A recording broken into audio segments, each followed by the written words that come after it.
So this video is going to show you how you can send cold outreach without being a spammer. So this is a concern that some people have when they want to do cold outreach. And so I'm basically going to explain how you can not be perceived as a spammer when you do your cold outreach.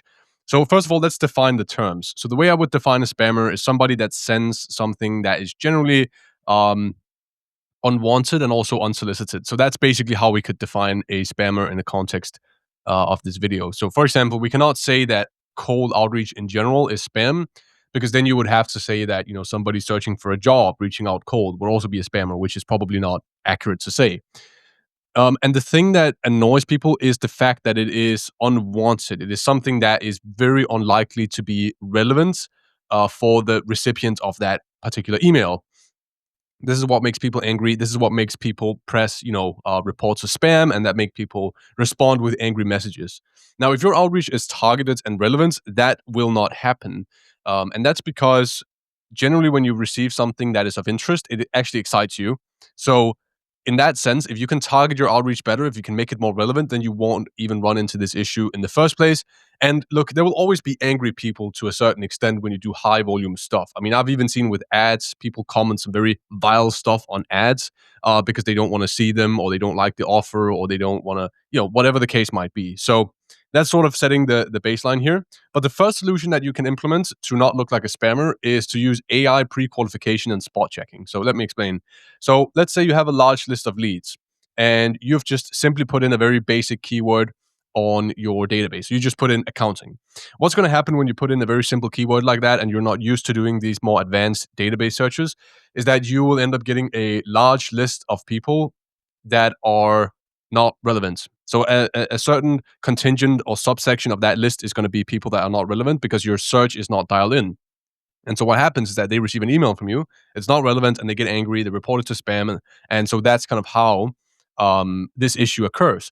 So what you can do, this is what we do here at ScaleSprint, and I have a whole video on my channel about this, which is pre-qualification of leads prior to sending out. So actually running your entire list through an AI agent that is able to qualify every single person on that list and remove the unqualified ones. That is the first thing that you can do, which will make your outreach way more accurate, actually have it reach the desired target audience, and therefore it's also not going to be considered to be spam. The second thing is spot checking, which basically means you take your list, you look through like 20 randomly selected people on that list, determine if they're qualified, and if you can determine that 18 or 19 out of those you checked or more were relevant people, then you can go ahead and use that list. But if you see that, oh, okay, 50% of this list is actually not totally qualified, then you have to find a new list essentially. So these are two things that you can do. Now, remember when you do your spot checking, do that once you have the final list. I've seen people spot check their lead lists based on a database preview. But what these databases do, which is very sneaky, is that they show you the best fits first in the preview. But then once you start getting longer and longer into the list, then you're going to start seeing companies that are unqualified and stuff. So you want to make sure you actually do the spot checking exercise with the final list that you get. The second solution is to simply be more polite.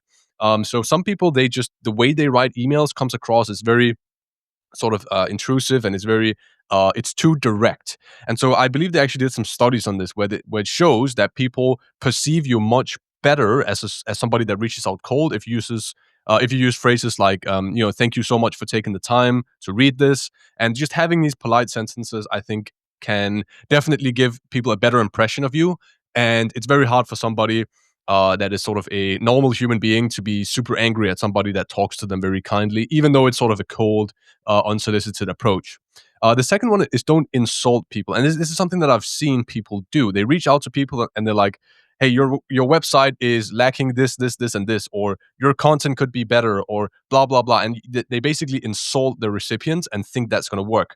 But that gets people really angry. You cannot like go in there and insult people. You have to do it in a much more respectful manner. You can make suggestions. You can do phrase it like that, but you can't come in there and insult people and say what they're doing is bad or something like that. It's just going to get people super angry at you. They're going to report you to spam. And so you don't want to do that. And yeah, this also ties into both of these. Like, just use respectful language. Be a kind person. Be a relatable person. Like, obviously, don't do these like very formalized introductions and stuff and make it sound robotic. But just be respectful. Be nice. Give off a good vibe, and even put your profile picture as you smiling or something, and then combine that with a more polite message. And this is going to just this is going to make a huge difference. Like, trust me, it's going to make a huge difference when you do that. So solution three is to have an unsubscribe option. So generally, people tend to get quite mad if there's no option to unsubscribe. So that's one thing you can do. And also another thing is actually to respond to negative responses. So when people reach out and say they're not interested, what most people do is they just leave it there. But I've found that if you respond to people, um, people will actually appreciate that. You know, oh, no problem at all.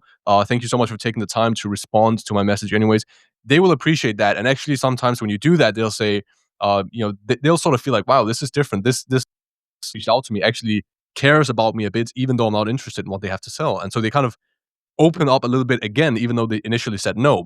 So this is a hack for you. You can actually get a few leads by doing this. And also it helps email deliverability because you're going to have longer threads inside your emails. And this is going to help the server see that, oh, okay, this account is actually having real conversations. So that's just an added bonus of responding to negative replies. And you want to be careful you don't use the actual word unsubscribe in your email. You don't want to actually say that word because it's a spam word. Because the ESPs, the email service providers like Google and Microsoft, they know that if an email contains the word unsubscribe, it's probably an email that is trying to sell something. So you can say something like, if the time is not right, just let me know and I'll kick rocks. Like just something in the end where it doesn't explicitly say like unsubscribe or whatever. So, but it has the same meaning. So yeah. Now, also, there's a mindset shift to be had here. I think that if you have a negative self-perception when reaching out, this will affect your copy and the flows that you create. So if you're a person that's really afraid of coming across as a spammer, you'll be very you will not be direct enough with your stuff, and you'll be very careful and almost seem like a bit of a victim or like somebody that is very insecure when they reach out. So you want to remove that negative self-perception about outreach, and you have to shift your mindset and realize that we're trying to help people here. And this is also why you want to keep your copies very focused on you, and not I. Right? When you have a lot of focus on you in your email instead of just talking about yourself, well, that's also going to sort of help shift your mindset, get you in more of a mindset of helping the prospect, and that's going to also give them a better impression of you as well. So in order for the economy to work, like people must be exposed to marketing. So you don't need to feel shame about doing cold outreach. If you think about it, right, when you sign up for Gmail, you know that people will contact you with cold outreach, right? So you could say the same thing about ads, right? Like people get super mad about ads, but when you sign up for Instagram, you know you're going to get ads. When you sign up for Gmail, you know you're going to get cold emails. It's just part of it. This is how the economy moves. People, like, cold traffic needs to be exposed to new offers that they can potentially buy, that fits them, that solves the problem for them. So this is an important mind shift to have. So if you need help with building your cold outreach system, I basically have two offers. The first one is a done-for-you outreach for any agency. I'll set up the Scale Sprint system that you see to the right here, set up this entire system in your company and operate it for you to get you more sales and more deals. And the second offer I have is actually consulting for other cold outreach agencies or in-house cold outreach teams, where I basically just consult you, help you actually implement this system here. But I don't like it's not a done for you. Essentially, it's more of a done with you in my consulting offer. So that's it. Thanks for watching the video and have a good day.